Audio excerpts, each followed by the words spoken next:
తమ్ముడిని ఇంట్లో నుంచి బయటకు పంపించకుండా జాగ్రత్తగా చూసుకోమని పిన్ని చెప్పింది. వీడు అసలే చాలా తెలివైనోడు, కానీ వీడి ట్రిక్స్ ఏం నా దగ్గర పని చేయవులే. అక్క ఏంటే బాబు నన్ను వా వదిలితే నీ ఫ్రెండ్స్ అందరిని వేసుకొని ఎండలో ఆటలాడుకుంటావు. అంత సీన్ లేదు, మూసుకొని బుక్ తీసి చదువు. నేను చదువుకోను, నాకు పోగొడుతుంది. టైం పాస్ కి ఏమైనా చేద్దాం. ఏదో ఒకటి చేసుకోరా బాబు, కానీ ఇంట్లోనే చెయ్యు.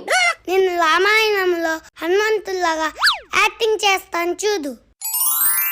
1 hour later. ఏమైందే? పిన్ని తమ్ముడు జంపా అసలు నిన్ను మాయ చేసి ఎలా తప్పించుకున్నాడే? బోర్ కొడుతుందని టైం పాస్ కి రామాయణంలో హనుమంతుడు పాత్ర వేశాడు. అందులో సంజీవిని పర్వతాన్ని తెచ్చే సీన్ ఉంటుంది కదా, ఆ పర్వతాన్ని తీసుకొస్తానని వెళ్ళిన వాడు ఇప్పటి వరకు